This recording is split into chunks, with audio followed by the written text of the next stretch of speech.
5, 4, 3, 2, 1, 0.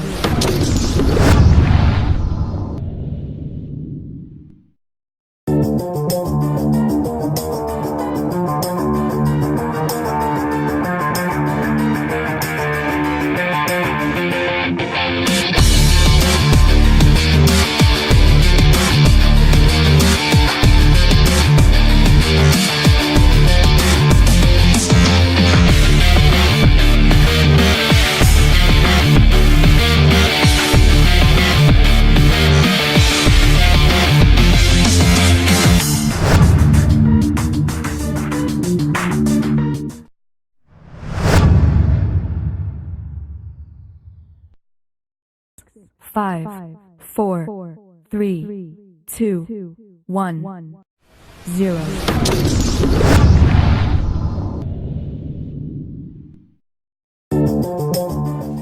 Hello, everybody. Welcome to another edition of Wet Boxing 101. What's up, fight fans? Hope you're having a good evening, good Thursday to everybody out there, good healthy Thursday to everybody out there. Welcome to another edition of the Web Boxing Podcast, the first of its kind in El Paso on this podcast number 18 on Thursday, June the 6th, 2019. And like always, we are coming to you by way of the installations of Warrior's Edge Boxing Gym and Promotions here on the East Side, the pride of the East Side. It's a podcast first of its kind, live streaming inside a boxing gym. That's right, folks. Transmitting while the kids are still training hard and getting it on in the boxing ring. Here we go, folks, as raw as it gets. And today on the show, we have a big show, big information show of boxing. We're going to talk a lot about boxing. It's a loaded show. We have boxing coach and owner of Borderland Brawlers, Mr. Jerry Hernandez. A very good evening to you, Mr. Hernandez, and welcomes to the show. Thank you very much, and thank you for having me. I'm very honored. You got it, my friend. You know what? It's a pleasure to have you. You're on podcast number 18, awesome. And we're live on YouTube. And speaking of going live on YouTube, folks, don't forget to please comment on our live chat right on the right-hand side. We'll establish dialogue. Go to YouTube, call them right, and just type in your question. Or just simply drop us a hello. Visit us on www.warriorsedgeboxing.com or on all your social media outlets. We'll be more than happy to talk about boxing, share some boxing stuff, whether it's pro or amateur. For example, folks, our live chat this evening will be, what did you guys think of the fight that everyone's been talking about, Reese versus Joshua? Was that a fight or what? Did you see the fight, Mr. Hernandez? Yeah, actually, I didn't see it live. I did see the highlights, and then right when I found out that Reese won, I had to go through all the highlights, and I was looking through every single one of them. I was excited. What a good fight, huh? Well, it was great. Yeah. I finally saw the whole thing. It was great. And what did you think about it? It was mind-boggling. I did not myself. I did not give Reese a chance. I had a fighter named Eric. I have a fighter. His name's Eric Garcia, and he picked Reese. He said, I think he's going to upset. And I go, I don't know, man. Joshua's a big boy. Well, I mean, just like you, like everybody picked Reese to lose. Third round, got knocked down. Knocked down in the third round. And after that, Mr. Hernandez, I thought it's over. Yeah. I mean, even Reese had a face of disbelief. Exactly. And he was shocked. He was shocked, and we were like, "What the?" But you know what? I haven't seen much of Reese, so I don't know. Cool, calm, and collective. Yep. And let me tell you, he got up and did some damage. Correct? Exactly. Even when Joshua was finishing him off, he gave him an outstanding right. I mean, he hit Reese so hard with the right, Reese's head went all the way back, but he just came back, and he wasn't even fazed by that. He wasn't even. That's right. He gave him another right. And then he came back, and then he started fighting back. And then that left hook, when that left hook got on top of the temple, Joshua was never the same. Never the same. And I guess he has a heck of a left, because that was a good hit. You're talking about Reese. Reese, yeah. Well, let me ask you a question, Coach. Can I call you Coach? Yes, of course. You're a coach. Everybody calls me Coach. Hey, Coach. Did you think Joshua was prepared for the fight? I heard the commentators saying that Joshua said he's taking a chance for fighting this man because he thought he could actually lose. I didn't know that. I really didn't know that. And when the commentator said that, to me, then he had to prepare. If he had some kind of doubt that way, I could lose to this guy. He wouldn't have taken the fight. Yeah, he wouldn't have taken the fight. Do you think he probably took it because of money and making it his first USA appearance? Well, that could be that could be an argument, but I'm pretty sure that he was going here to win, of course, but he trained. I mean, he had to train for him to say, I'm not afraid, but I'm taking a chance to take this fight because I might lose. You know, this guy is a legitimate fighter. He's a legitimate fighter. You know, for a fighter to say that means he had to train, and the way he looked, you know, not only just the way he was moving, everything right from the get go, he just looked good. You know what, Reese? He doesn't look like he's not gonna make any fight posters or what I mean, like any calendars. But he can move. Yeah, he can move. And man, he has some mad skills. The speed. The speed. So the speed itself is good, but I guess, you know, I haven't felt him. I never admitted him, but I couldn't imagine the power he has. And he had some power. Yep. Exactly. In a huge upset, the Destroyer Reese, now he's 33-1, stopped the WBA, IBO, WBO heavyweight champion Anthony Joshua in round 7 on a huge Saturday night card in Madison Square Garden, the mecca of boxing. And you know what, folks? Now, and Jerry, now, it's. I mean, I'm even surprised to say this, that Andy Reese holds the WBA, the IBF, and the WBO heavyweight champion, and the only one that he needs is the WBC that Deontay Wilder has. Oh my God, that's a beast. And well, yeah, but you think mad skills. Reese has him. No, the thing is, he showed that he can get in. And Deontay has trouble with shorter fighters when they got in. But if he unloads on Reese, I don't know if Reese could recover the way he did with Joshua. But that, you know, Joshua has a heck of a punch. Deontay, he just is straightforward. He just goes straight and he keeps his distance most of the time. But once he gets in, he's susceptible.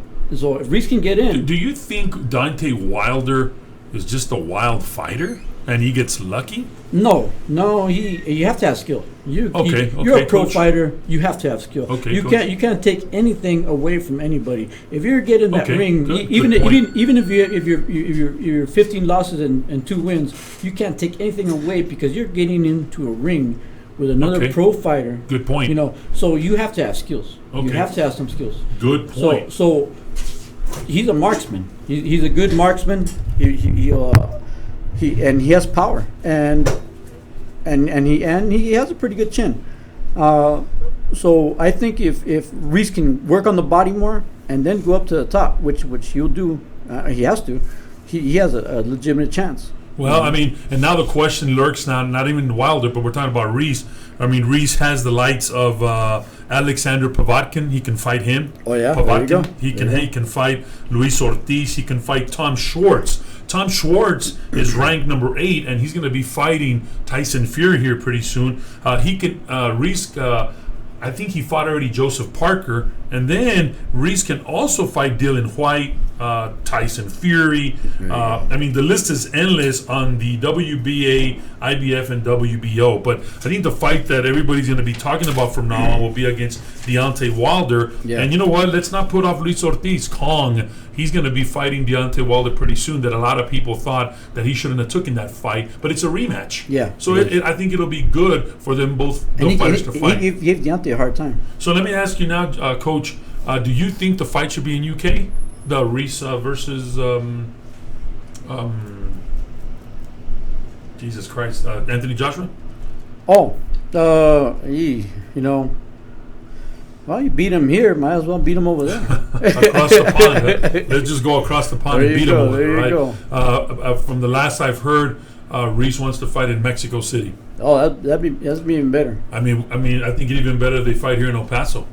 We'll sell out the Stumble with Reese. Heck yeah! Right? Yeah, imagine that fight here in El Paso. That would be nice. That'd be very good. That would bring in a lot more because, of course, the border and then USA. Come on. Of course. It's gonna be that would probably sell it more. I mean, Mr. Monceta, if you're listening, make it happen. Let's do this, man.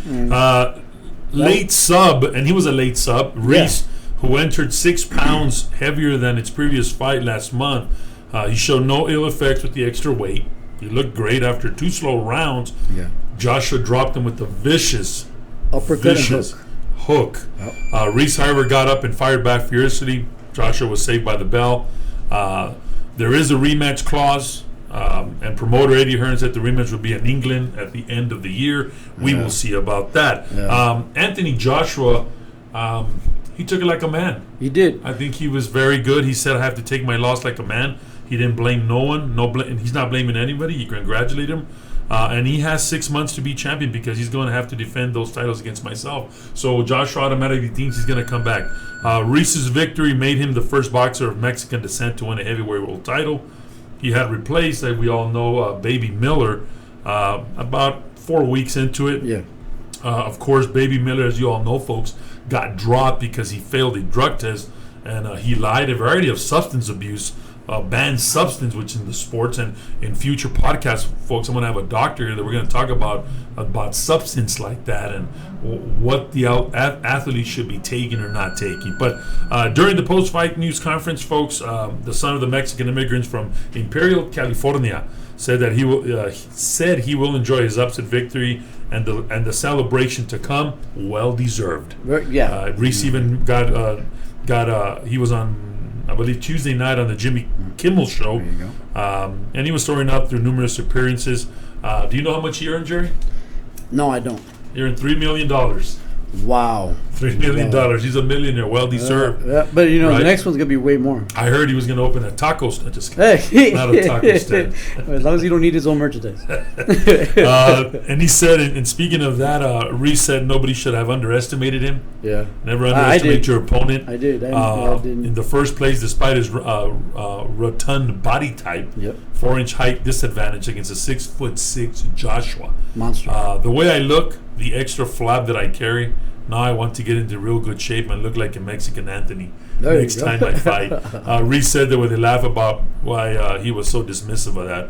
We made it happen. No one can take that away from him, and we're not. Right. Everybody is giving him props to the kid from California. Right. I just shocked the world, and let me tell you, he shocked me. He did. He shock shocked me. everybody. I mean, Hey, and I like to tell Reese, I'm sorry, hermano, I doubted you, man. yeah, and I think we had doubted him because he's not known, Yeah. and the way he looks. Yeah, exactly. The looks can be deceiving, right? Our judgmental looks. Well, now he has all the belts. Unbelievable in There one you go. shot. And I think during the show, I'm going to ask you one of the greatest rounds, and round 3 was probably one of the greatest rounds I've ever seen. It was a great one. It was a very good Yeah, it round. was I a mean, good it was just a good round. Jerry, real quick, who do you have with you today? Right. He's one of my favorite fighters. I'm saying that because he's here right now. Of course. He's like my son. How many fights do you have? I have 4 fights now. Yes, and one of the fights was against Warriors Edge fighter. Yeah, it was. Chris my last Turner. Fight, actually.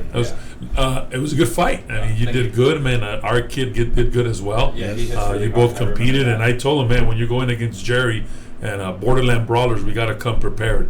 So we learned, and it's always good if we're gonna get defeated by somebody like you, Mr. Hernandez. Yeah, I'm we've always held you in high standards here at Warriors Edge. Yeah, and I you know, I hold you in the highest esteem.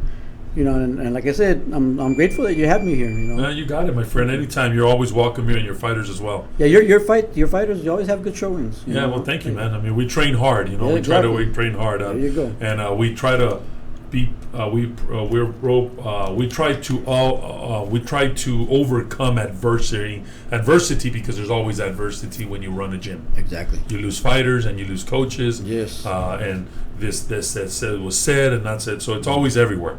And always it's so hard to keep it open. It's so hard to It's keep it hard to open. keep the gym open. Oh, and You know about November and December. Nobody wants to come in. No. those are the months that are slow, right? Yeah, It's yeah. the Thanksgiving months and the Christmas months. Well, continuing on for the big fight weekend, what about Caleb Smith? Caleb Smith is the WBA super middleweight champion. They call him Mundo. Mundo, Pretty yeah, cool, Mundo. huh? That's awesome. He destroyed Hassan Dam in Yeah. 3 one-sided rounds on Saturday night. was- Smith dropped Hassan with a left hook in the round 1. And then, of course, Straight right. he had, Oh my God. it was a left hook in round 1. He had problems beating the count. and then Smith floored him again in round 2. The fight ended with 2 minutes and 26 seconds. Now, the interesting thing about Caleb Smith, he's the brother of Liam Smith, the one that fought Canelo. Smith, what is going to make Smith a very dangerous fighter, Coach, is his height. His height and his weight, because he doesn't weigh that much.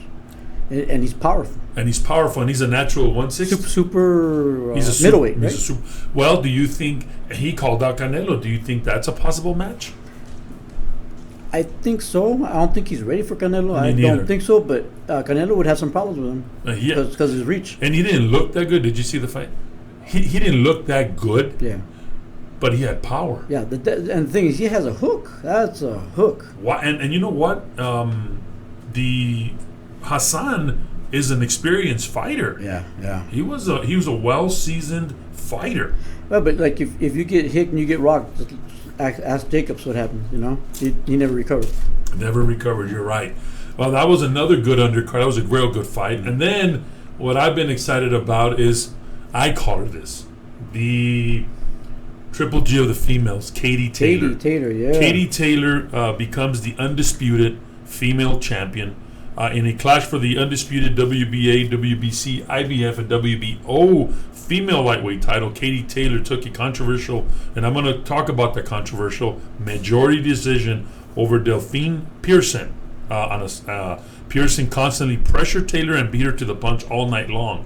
The judges, however, didn't see it that way, folks, giving it 96-94. 2 judges had it for Taylor, 96-94, and the final one, 95-95. I thought Katie Taylor lost. Yeah, you know what? And like I said, I was with my family, my wife. I'm sorry. We were watching Godzilla. The premiere of Godzilla when he fights all the monsters. So that was a good fight. Well, anyway, I had to go catch everything on highlights, and all the highlights that I saw, it didn't look like Katie won. It didn't look like she won. No, but it was like a Gotti Ward type of fight. It was good It fight. was vicious. It was vicious. If you don't know Pearson, folks, she's one of ours in blue. She's a law enforcement officer, and her job is a law enforcement. She's a police officer, and her hobby is boxing. Amazing. So that made it more special. Exactly. That she doesn't even do that for a living. She was a cop, and let me tell you something, Jerry. Us cops bring it. Yeah. We fight hard, man, and that's why I also was rooting for her, kind of, because of that. Yeah. We have something. Well, yeah, you know, you got it. It's your people, man. Yeah, it's people. It'd be terrible to swing at her Right. when she's arresting you. Right. Well, in the ring, she can't charge her with that. But, there you go. but Katie Taylor got assaulted. Yeah. But you know what? It made it. I mean, I want to see the rematch. Yeah, exactly. And I hope they fight in Pearson's hometown or even Katie Taylor. But Katie Taylor's been taking the United States by a storm. Again, she becomes the only female in the lightweight division to unify all the belts. Yeah. So that was special to see. A lot of times, boxing is influential. Yeah. Maybe they had to get rid of it. Yeah. If you don't knock them out, you know, the favorite is going to take it. You know, usually, unless you really dominate, and it's all like. Well, that was a close fight. That was a close fight. That was a very close fight. I didn't think Katie won. But nevertheless, folks, it was a great boxing weekend. And then on the sister channel on Fox, Devin Alexander, our friend Devin Alexander, that's trained here at the Warriors Edge gym, got beat by Ed Redbach. It was a good fight. But, I mean, I hate to see Devin lost, but, brother, keep your head up. We're rooting for you. I know you can bounce back. You've bounced back from worse things. It's just a loss. You're still a winner in our book. And, you know, Devin came in with a new trainer, Roy Jones. But again, I think Devin will bounce back, and Devin is a very good fighter. He's a very durable fighter. Yeah, there you go. I mean, you have to bounce back. You know, it's just fight. That's the fight. You can't just take a loss and go home. Exactly. You got to get up. And speaking of durable fighters, you know, Sab Judah fights this week. Oh my God, he's still fighting? He's still fighting. Oh, wow. He's 41 years old, and the guy that's always been calling him out is DeMarcus Chop Chop Corley. It's another one of our fighters that we had. See that jacket over there? Chop Chop, that's right. That's the one when I wore in Denmark. That was a very good experience when we had DeMarcus here. I was working on his cuts. It was a very good experience. So my shout out goes to DeMarcus Chop Chop Corley, and I hope that they fight one of these days. Sab Judah DeMarcus Corley Part 2. So that'll be good. There you go. Well, that was a great weekend. Now we're coming into another great weekend, and guess what? It's a Triple G weekend in Madison Square Garden. But we all know who Triple G is, right? He's the former unified middleweight champion. He'll make his 2019 debut. It's the first time he's going to fight this year. But he's going to fight Steve Rolls, and Steve Rolls is a Canadian. Yeah. Who is Steve Rolls, right? I mean, Exactly, the yeah. late Burt Sugar might have joked that Rolls isn't even a household name in his own household. No. It's no surprise that Golovkin had no idea who Rolls was before signing the contract. He says, I don't know who he is. Golovkin said when asked about who he was, right? And then Golovkin said, well, it might be dangerous for me because I don't know this fighter. Yeah, exactly. Fighters that don't have a lot of information, you never know, right? Exactly. But Rolls said, look, guys, I'm a guy that doesn't give up. I'm coming to fight. I'm dangerous situation with an amateur record of 83-14. He was good enough to make the Canadian national boxing team in 2019, 2010, and of course before embarking in his professional career in 2011. He says that right now I really feel one of my best.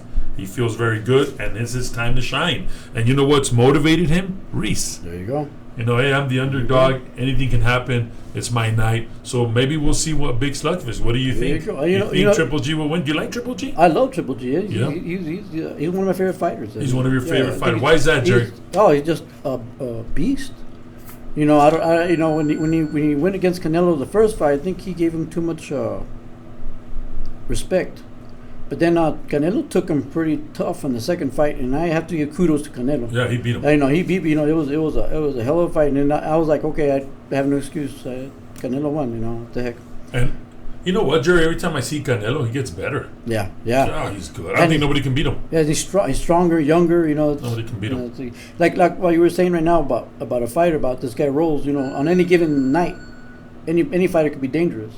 Ask He has 10 Tyson. knockouts. Ask Tyson with Yeah, Douglas, you're right. with Buster Douglas. Yeah. That's right. He lost. Yeah. This guy has 10 knockouts, right? This opportunity is a massive, Big time. It's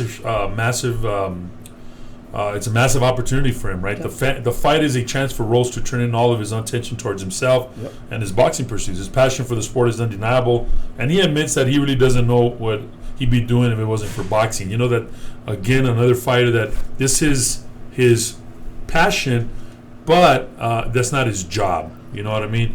Okay. He's fought other people, unknown people, but you know what, Jerry? He has the capabilities. That amateur record, that's pretty good. I think he's gonna do well, but Triple G might. I know he's not past seeing them, right? Rolls has worked. His trainer's Tommy Howitt for 14 years, and Howitt notes that while Rolls' official record has a dearth of any recognizable names, he has sparred with the likes of Adonis Stevenson. By the way, he is recovering. I know he got in trouble. He had a head trauma. David Lemieux. I like David Lemieux. David Lemieux is pretty tough. It's a very good fighter, man. I like David Lemieux. I think David Lemieux should fight Daniel Jacobs. Yeah, That'd right. be a very good fight. Or Canelo. Well, or Canelo. Yeah, that would be. I would like to see that. I would like to see Canelo versus Billy Joe Saunders. There you go. In UK. There you go. Wembley Stadium or at Azteca Stadium in Mexico. Yeah. Fill it all up, man. Billy Joe Saunders has been talking a lot of trash for Canelo and Triple G. And Billy Joe Saunders, I think, failed the drug test a while back. Then he's fought Clint Johnson and then Andy Lee. Yeah. Andy Lee fought here at the Sun Bowl against Julio Cesar Chavez Jr. That's right. And then, so how do they match up, folks? How do they match up? Well, no belts are on the line. It's a catch weight for 164 pounds. And the reason why there is no belts because none of them have belts. Yeah. There you go. So we're going to see. We'll see what happens. The zone figures to be pushing hard for the Canelo Triple G Part 3 in September. So what do you think about that, Jerry? You think they'll fight?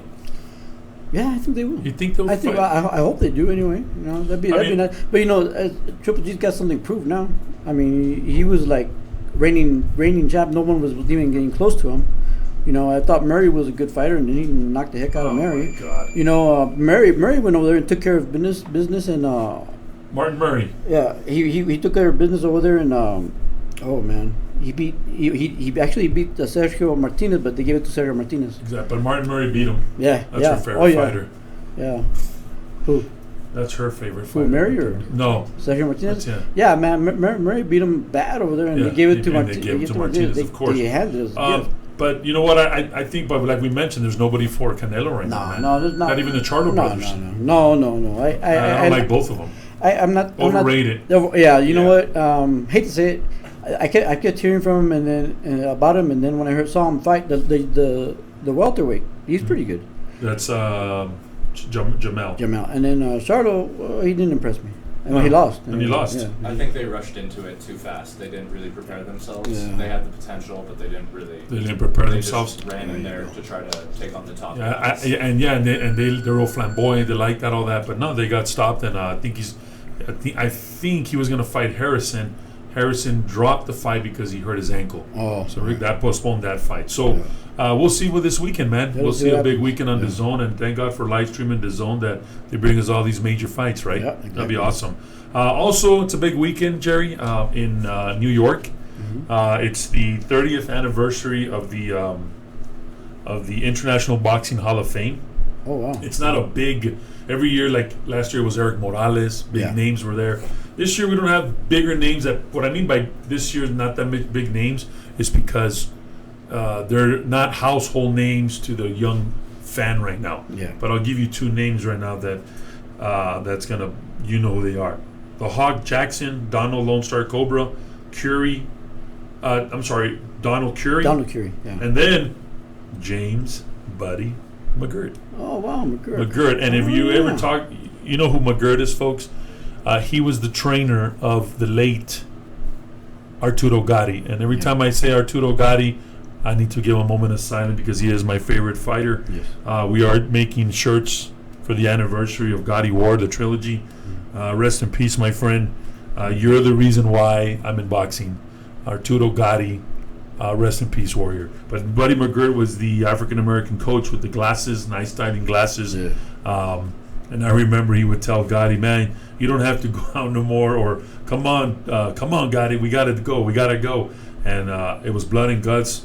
Young fighters like my kids, and I tell some of the people in the gym, you got to see Arturo Gatti. That was the blood and guts. Maybe not the smartest decisions, but he's the one that should be taking credit why HBO went so far, because he's the one that I would stay up and watch Gotti, Mickey Ward, the trilogy. We'll talk about trilogy right now, and then how about Teddy Atlas? You like Teddy Atlas, Coach? Oh, actually, he went to my gym.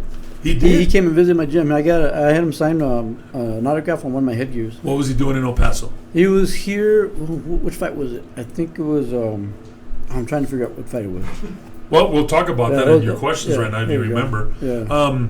Teddy Atlas, I like his coaching style. Yeah. He had Timothy Bradley. Yeah. And Teddy Atlas is known for his explosiveness. Yeah. I love Teddy Atlas. Yeah, me too. Awesome. He knows a lot about boxing. He's a big-time boxing pioneer. But he'll be inducted as well into the Boxing Hall of Fame. And So he's a no-nonsense guy, and he's blunt, and he tells you straightforward what he thinks, and that's it. And that's perfect. But in today's society, Jerry, people don't like that. There's a lot of snowflakes. Damn, I said it. Snowflakes. Yeah, there's a lot of things that I say that's politically wrong, but that's how I grew up. And that's how Teddy Atlas is. Exactly. So he will be inducted. Congratulations to everybody up there that's being inducted. And if, of course, we've never been there, and that's one of my trips that I want to do in my lifetime. Because not only will they be inducted, but you'll also have other people join them. They have a parade. Nice. They have a 5K run. They have a dinner. It's awesome. And also, if you go into the website of the International Boxing Hall of Fame, you can buy memorabilia that is not that expensive. Wow. And then it comes with a certificate of authenticity. It has it there. You can buy turnbuckles. You can buy gloves. You can buy headgear. And they're not that expensive, Jerry. So if you want to dress up your gym or your man cave, visit the website, because that money helps that Hall of Fame. And speaking of the Hall of Fame, we had Thomas McKay here. Oh, McKay, how's he doing? He's doing great, man. Awesome. He can hit the speed bag, and he was talking about the Hall of Fame. Nice. He wants to turn it over to somebody already, so we'll see about that. So, folks, continuing, I also want to give a shout out to right now in Laredo, Texas, we got the Region 8 Junior Olympics. And I'm just going to list the names from the local fighters from El Paso that are representing the Sun City from Nightmare Boxing. And we had Ivy here too, Ivy Enriquez from Marquez Boxing Squad. Kevante James. As an independent fighter, Andres Perez. Independent fighter, Moises Rodriguez. Independent fighter, Joy Hernandez. From the Rodriguez Fight Team, Daniel Diaz. From Rodriguez Fight Team, Leonardo Macias. From Alpine Boxing Team, Diego Monclova. So the best of luck to all the fighters and coaches and our local boxing LBC team, Mr. Hector Espinosa, the president, the vice president, Joe Rodriguez, and our treasurer, Frank Guerrero. A big shout out to everybody out there represent El Paso, Texas. We are rooting for you to win. And also, we want to say a little prayer to you guys, and this is the way the prayer goes, to keep you guys safe. I ask you not for victory, for someone that may seem wrong, but only for protection and courage to be strong. Strength not to conquer, but just that I fight well and prove myself as a sportsman at the final bell. Folks, Amen. Amen. So a big shout out to everybody out there that is competing and representing the Sun City. And we're proud of you. We're very proud of you, and I wish I could go with you guys. Well, Jerry, speaking of you wishing you could go with them, you've done a lot for the sport of boxing. So can you tell us about yourself growing up in El Paso or where you're from? Oh, I was born here in El Paso. I grew up in the Northeast. Learned some boxing when I was in Tobin, Nations Tobin Park. Born 1966. Did boxing when I was a kid, but I think I was pretty much the moving heavy bag for a lot of people. You know, back then, I'm not saying anything bad about my trainers. It just don't train with the heart, I guess, that I put into my kids and the ability to take care of them. But like I said, they did the best what they could, and if I had a little bit more positive enforcement, I would have kept on going. But I used that for me, for my health reasons, and I would hit the bag for an hour. I would run the park. The park was huge. I would run the park. I'd go home. I'd do 300 push-ups, almost like 1,000 crunches. And I used to lift weights, and then I go play tennis. Wow, you play tennis? Yeah, I play Well, you don't tennis. look like a tennis player to me. Yeah, well, you know, that's why I have a good right cross. And Jerry, back then, I'm assuming that it was easier for the fighters to come out to the gym. They didn't have this technology, right? Exactly. And Now kids have all kinds of technology. We just got there, and there was actually, I was pretty much placed there. I was a peleonero. I used to fight all the time. And one of the coaches goes, "You need to go to the boxing. I mean, you've already been in the office for fighting. I don't know how many times. You need to go to. We're going to send you to Tobin." And they sent me to Tobin, and then I thought I was, okay. And they put some gloves on me, and I went up there into the ring, and I said, okay, let's see what these guys got. So I had my hands down, and first two jabs hit me. I didn't even see them. Wow. So you grew up in the sport. How old are you, Jerry? Right now, Coach? I'm 53. You're 50. You don't look 53. You look good. Hey, thank you. You look Thank very you. good. So you're from El Paso. Yes. And El Paso has a lot of strong roots in boxing. Yes. Can you name some of your mentors or people in the boxing world that you grew up with? Well, that I grew up with, actually, I never knew my coach's names when I was up there. I just called him Coach. Coach? Out of respect? Because I was pretty timid, like I am now. But yeah, I used to call him Coach. There was an African American coach and a Mexican coach, and I think his name was Castillo, the Mexican coach. But I just like did everything I could just to get by. I try to be like, okay, I'm gonna go hit the bag. Please don't pay attention to me. But when they were sparring, well, I was there, and they, I guess I don't know. I didn't see myself. I thought I was pretty good when they taught me and everything. But they never took the time. They had their three favorites. They never took the time to do more. Okay. So when I had a friend named Eddie Pisana, and he used to be one of the guys and neighbors. One of my friends, he was a little older than me, and we used to read karate books and Bruce Lee, and we used to get that, and we used to get sandbags, and we used to hit the sandbags with our bare hands, and it was so hard, and it was burlap. It wasn't like these sandbags now. It was burlap, and we hit it. Huh? We hit it to the blood. And then later on, when I got strong enough, I went back, and I didn't with not too many skills. When I went sparring again, I dropped one of the the number 2 guy, I think. Yeah. And then they got upset and they didn't welcome me in the gym anymore. But Yeah. you know, that's okay. I use boxing for me. When I went back to boxing, I was 280 pounds, and I went so I could lose weight. And I took my kids with me. At Nation told me. No. Oh. Now I went to Pavo Real. Oh, okay, Pavo Real. I'm older. I have my kids, 12 and 10, Michael and Jerry Hernandez. So I took them with me, and they liked it. So I couldn't afford all of us. So I paid for them. Okay. And then I went coach after coach after coach, and it's like, man, they remind me of my coaches. So it's Yeah. I was like, I'm not saying bad about any of the trainers here. If it works for them, it works for them. I just had a different view on coaching. So I found another coach. His name's Avalos, and he was very good. Rogelio? Yeah, Rogelio. Oh, yeah, I know Rogelio. He's a very, very good coach. Iron Hearts. Yeah, Iron Hearts. And we stayed with them for a little while. But he was going through some things, and he was inconsistent. And so I started training my son, and before I knew it, I started making my own boxing team. I wanted to make it with my dad's name and then my father-in-law's name, Reina Hernandez, so RNH. And when it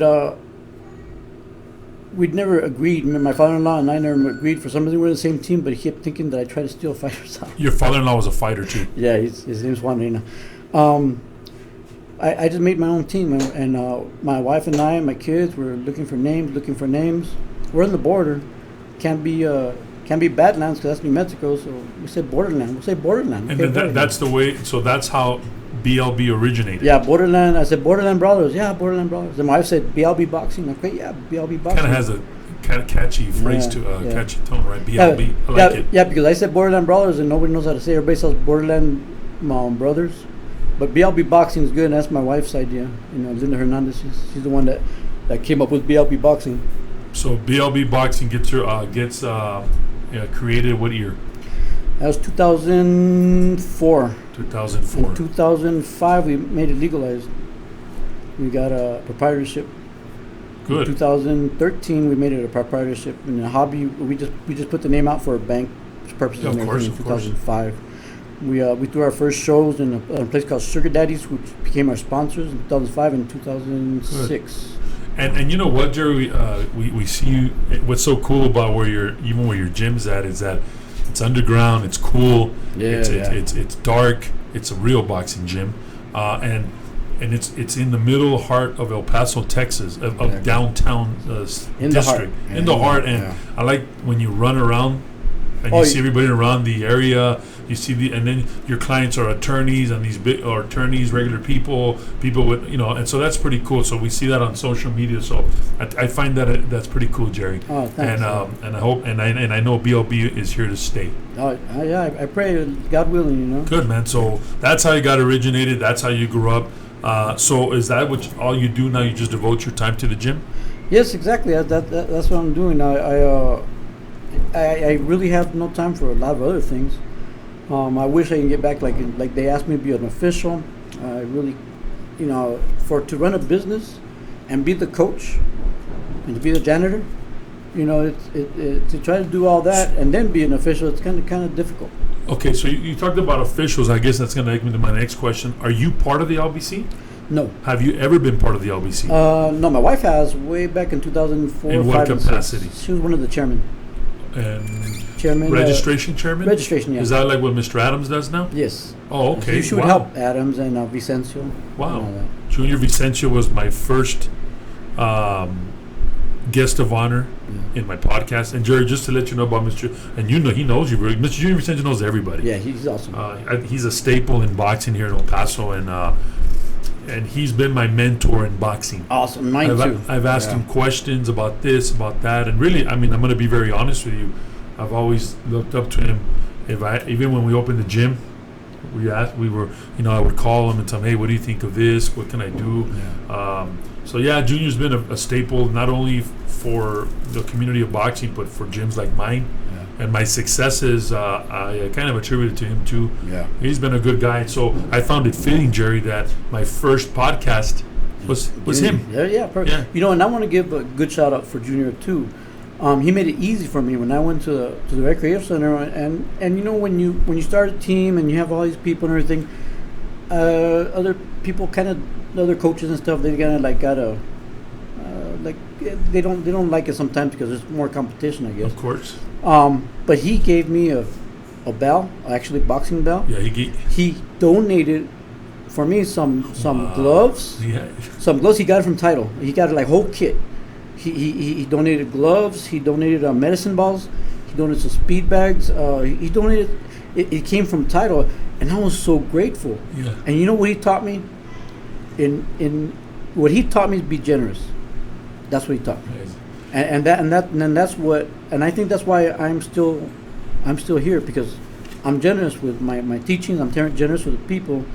I try to help as much as possible. I don't want to give myself too much credit back. I won't tell you exactly what I've done, but it all comes back to when you're good to people, people will be good to you. Yeah, it's good. You're right, Jerry. Because most of my life I was pretty violent and pretty mean, and that never worked. It wasn't until honestly late bloomer 2009 when things started changing in my life, that when I started being better, I noticed that people would help me. And that's what I try to tell the kids. If you do good things will come to you. Good, yeah. If you do bad things will come to you too. You're a personable guy, and you mentioned the boxing belt. Junior also gave me a boxing belt, and I have Nice. it. It's an old antique Title boxing belt, so that was good. But yeah, we've always looked up to Junior Vicencio, and he's injured right now. He just got out of surgery. He had some pretty intensive surgery 2 days ago. He just got out of the hospital, so he is listening. So my shout out goes to Junior. Godspeed, Junior. Godspeed, Junior. So and I'll have him on the show here pretty soon. Awesome. So the culture of Borderland Brawlers is dark. It's what I mean by dark. It's dark in the sense of badass, right? It's dark because it's black, yellow, green. It's pretty cool, man. Tell us about the culture. Well, we're very hard nosed. We don't like to pretty things up. I tell them, and I tell them, if you can't, I don't have a big team because I'm a very strict coach. I'm very nice. I'm very good. But when it comes to something and I want to make them do it, they might cry about it. He has one of his fighters here, folks. Yeah, but I'll make them do it, and we might fight about it too. We've even fight. No, you're gonna do it. You're gonna do it until you overcome it, and that's it. And so that's the culture, huh? Exactly. We were hard nosed. There's no ways. Okay, if you fear something, you better face it. You better face it, and you better overcome it. And that's If you want to be dark, that's dark. I come up with different workouts. I try to get them stronger. I do my best to make them better than I've ever been. Cool, man. And it's so unique that every coach is unique.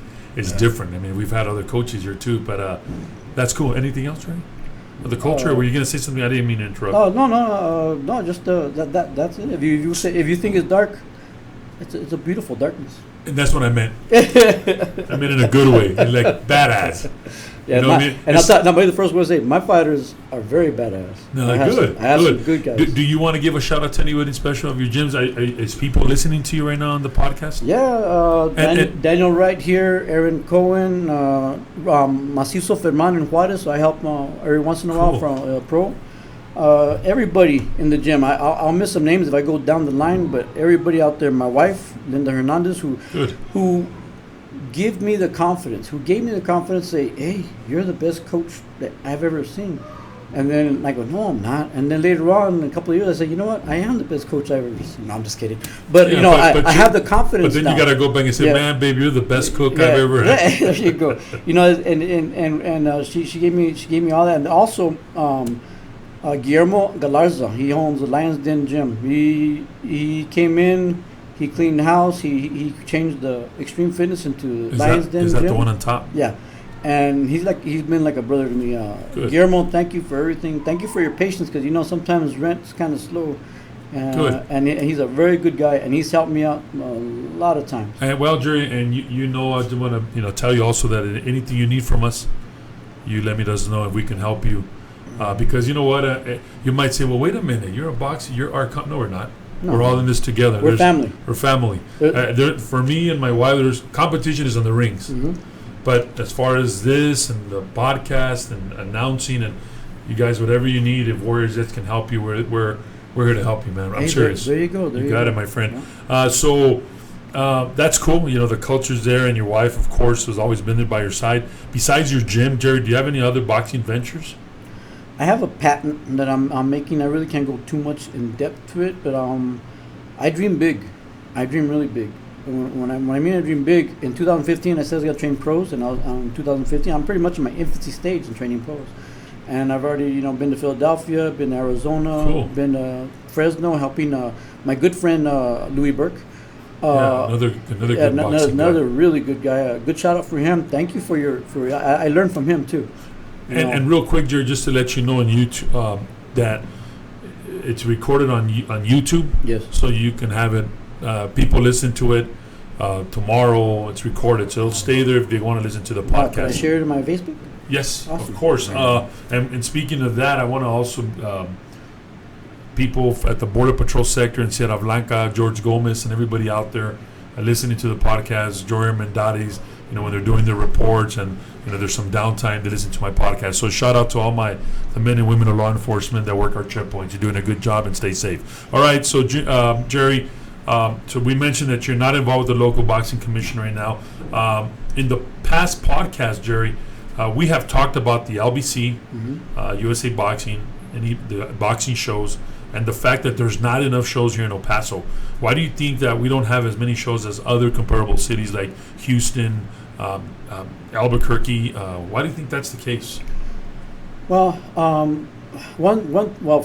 there's a lot of things. Okay. One thing is really holding on to a doctor that would do this, because doctors like to work with for money, and a lot of doctors, to do that, they have to leave some patients, or they have to set a time, and it's hard for a doctor to do that. If we could secure a doctor to do that'd be great. How do we secure them? I don't know. I really don't know. We pay them, but not. You see, I think they do get a small. We don't have to. That's not a requirement. No. I've heard that. I think one of the guys told me, "Well, we pay them." Well, I don't pay them. Well, free hot dogs. Well, I don't know, free Coke, whatever, right? But you know what? We don't pay them. So, I mean, is that because not all the gyms are the same? And where's the money coming out from? And then the bad thing about it, too, Jerry, is that there's not enough shows to make revenue. Yeah. So we can have something in the pot from LBC to pay them. That's another thing. Advertisement, sponsorship. I mean, not talk bad about anybody, but we threw 2 shows. One for San Juan for the late Luis Maldonado. That's another guy I wanted to Luis Maldonado. He showed me a lot of things. A lot of people didn't agree with a lot of things he did, but again, he's hard-nosed, straightforward, and he told it like it is, and then I respected him, and he liked me for some reason. He liked me. Took me a long time for me to beat his fighters, but we did. But he beat us too, so Good. It's an even deal.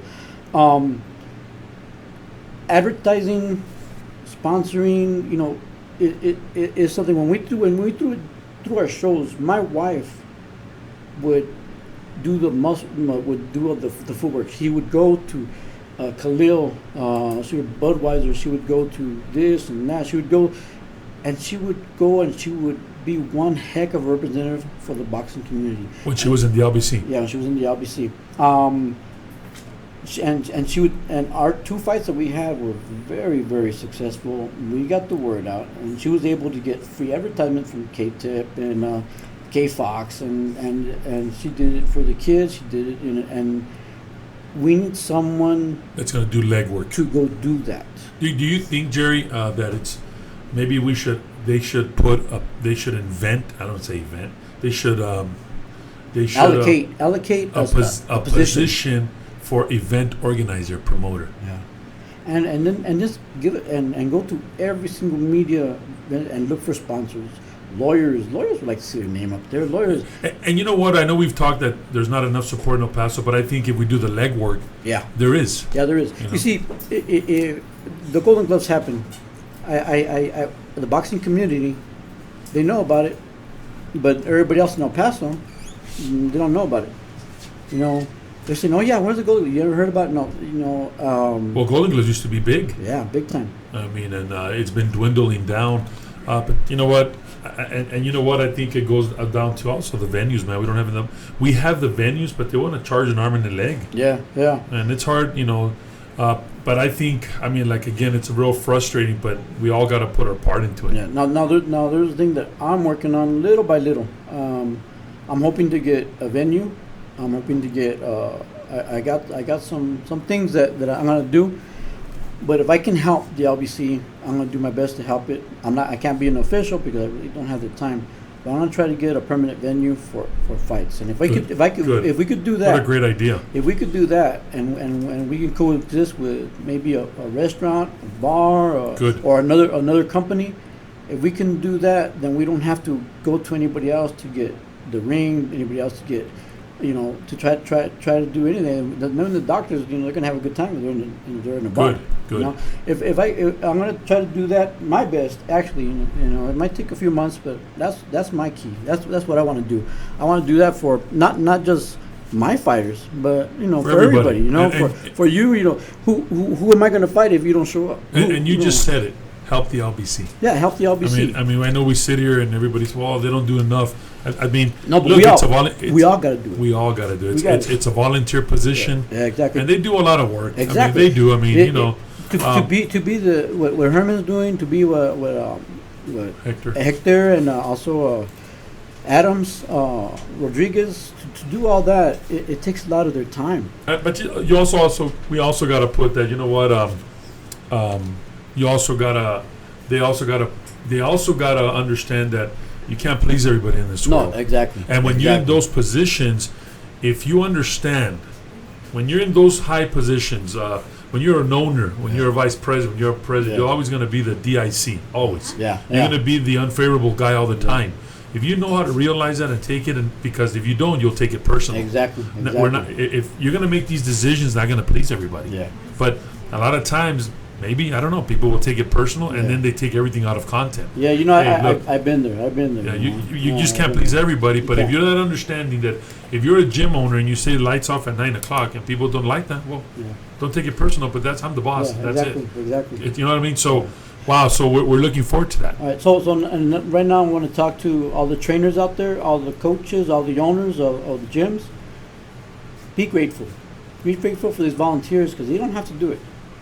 Because you want a gym, you want to fight, be grateful to everybody. Be grateful to all the gym members, to the officials, the judges. Be grateful to the doctors. Don't give them such a hard time. I mean, things not going to go your way. A lot of times they never went my way, but be grateful because they're volunteers. Yeah, at the end of the day, they volunteer their time. Exactly. And then you know what, Jerry, it's also normal. I mean, it gets heated. Yeah, it does. It's like any other sport. It's competition. I want to win more than you. Exactly. And then we're ex-fighters and stuff. We want that, Yeah, of course. So, it's understandable, but I think if both sides work out, we will both work out. So that's been the year, and that's the reason why I even make the podcast, so we can highlight people like yourself, your fighters, your gym, and your people. So let's shift gears now to what has been. What is one of your greatest pro fight of all time, Jerry? The one that like a pro fight that you've watched. That I watched. I watched live. And it was at the Abraham Chavez Theater when they had that closed circuit TV or theater, and it was Sugar Ray Leonard and Hagler. Wow! And I was going for Sugar, and and I was like, I think I was the only one in that place. I was going for Sugar. Everybody was going for Hagler, and that was for him to come back and beat a beast like Hagler. Yeah. To me, that was one of the best fights I've ever seen, especially live. It was awesome. Do you have one? How old are you? I'm 26. And you're 20, and are you from El Paso? I'm from El Paso. And what's your favorite fight, man, that you've seen so far? Like different perspective. You talked Marvin. You probably never saw that fight. No. The best fight I've probably seen live was probably like the first Triple G versus Canelo. Okay, good. They just went at it. Good, yeah. All right, good. Great. Yeah. Good. I guess what my favorite pro fight has probably got to be the one. I'm gonna say the Arturo Gatti, Mickey Ward won. Exactly. The first fight that they were unknown, they made it, and they fought their hearts out. So, some of the best fighters. Of course. What is one of your favorite prize fighters, Jerry? You have one? Rocky Marciano. Rocky Marciano. Yeah. Why? 49-0, 43 knockouts. He retired. But he died in a plane crash. But come on, 49-0, and he was not a big heavyweight. Mm-hmm. He was one of the little ones. Wow. But he used to have he used to torque so hard that That's why he threw out his back. He threw out his Yeah, back. he torqued that body shot, and it was body, head, and then knocked out people. He got knocked down by Walcott, and he got back up, and he ended up finishing the fight. I mean, they say, oh, well, who do you fight? Everybody you fight was past his prime. Man, you're a champ. You're up there. You're a champ, and you're fighting. That means you're dangerous. Look at the Foreman. He came back and beat Moore. Came beat Michael Moore. Exactly. I'm gonna say, and I might get scolded for this, but I'm gonna say Juan Manuel Marquez in my era. There you go. That I saw him fight. He's one of my favorite. Yeah, Arturo Gotti's one, but skill level, like you say, skill level for me. Skill level, work ethics, everything. When he got up there, Juan Manuel Marquez. Remember the first fight against Pacquiao? Yeah. Perseverance, Got man. sat down. Oh and three then times. And his nose just kept flowing. Yeah, with and I blood. think he broke his nose. Yeah. And Nacho Berestin was one of the greatest trainers there has been. Yeah. And he said, hey, man, you respira por respira profundo. Yeah. He came back and he took it to Pacquiao when Pacquiao was fast. That's right. Let's speak about Pacquiao. Thurman, what do you think of that fight? I'm pulling for Pacquiao. Of course I'm pulling for Pacquiao. And I think And I he's mentioned... still dangerous, too. And you know what? Thurman is... I think he talks a lot of some shit and not respecting...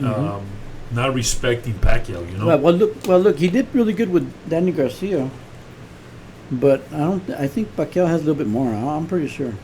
Well, let's go to the live chat real quick. We want to give a shout out to Gregory Arellano,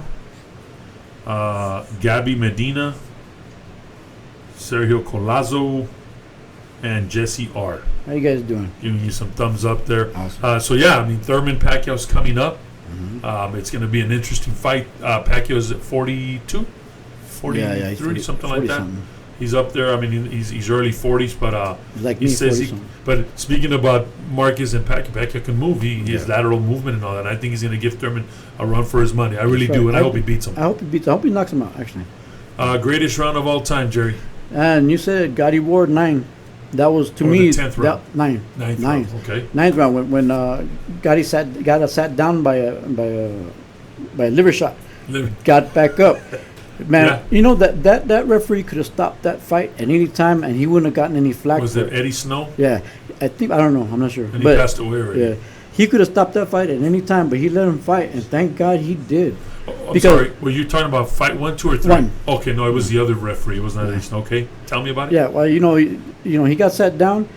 Ward was beating the what out of him, and Gotti just like stuck around. He got up. Exactly. He took that 8 count, stuck around, and then he started putting it on in the last seconds. Yeah. And then he started coming back, and he started almost knocking out Ward, and that was to me the greatest round of all time. You could argue about Castillo and Oh my God, Correa. Diego Corrales. Diego Chico Corrales. Yeah, you round could 10. argue that. You could also argue Pacquiao and Morales won. Or Pacquiao Marquez won. Yeah, there you go. Good fights, Yeah, man. I mean, everybody has that, but that Gotti Ward, that was Exactly, the like that was trilogy, a man. that was a war. That wasn't a fight. That was a war. That was real boxing. Yeah, That's what made me a boxing That fan. was against will against will. That was heart against heart. And you talked about the rounds of what about Rafael Marquez and Israel Vasquez? There you go. Yeah, there you go. That was a trilogy. I think it was a trilogy, Yeah. or 2 fights only. It was 2 fights, Oh my God! but vicious. Oh my God! Yeah, vicious. Those were fights, man. Yeah, they those were good taking it fights. to each other. Exactly. But yeah, for rounds, for me, it was be round 1.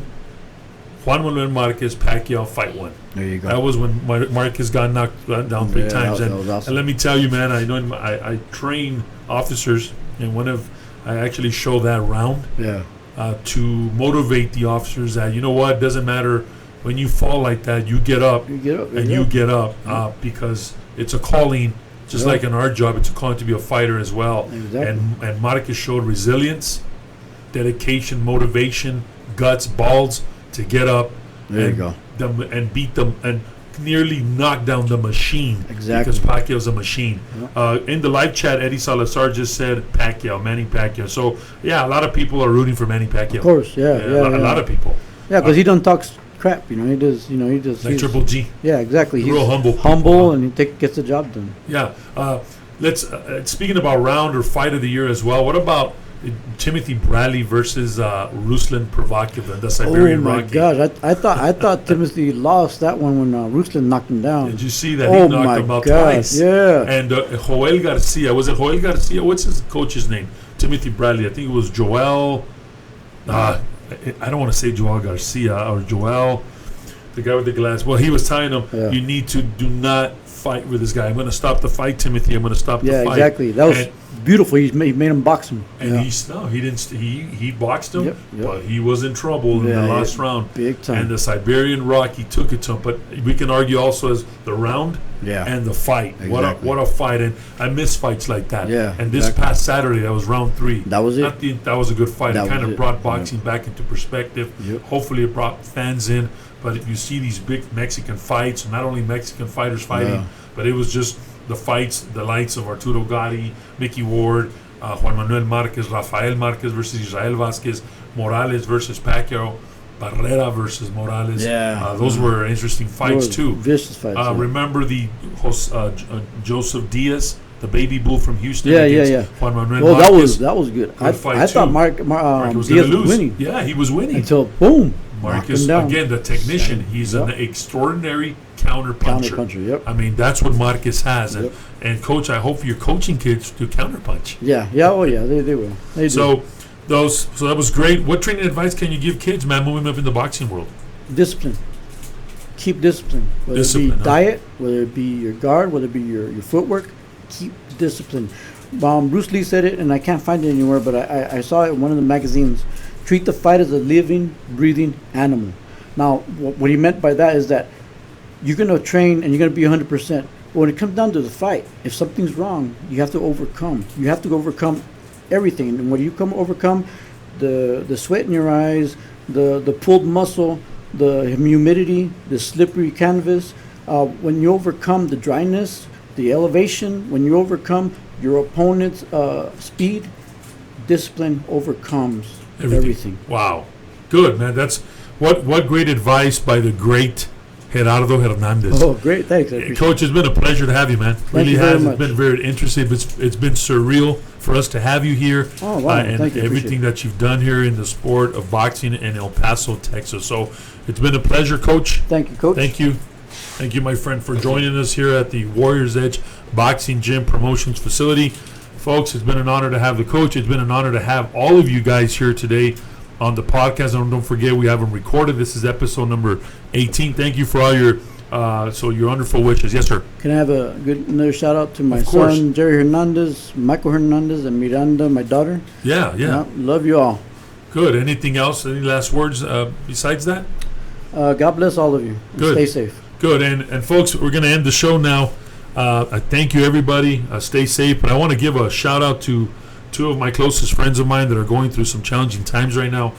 And just to let you know that life can and will throw you around like a rag doll. Yeah. Do whatever it wants with you and batter you like a small ship caught in a severe storm. You will be knocked down, bruised, and at times injured both physically and mentally. But at the end of the day, it's not about how hard you fall, but how fast you get up. Hang in there, Junior, and hang in there, Ron. Overcome. Two of my good friends. And whatever you do, put God first.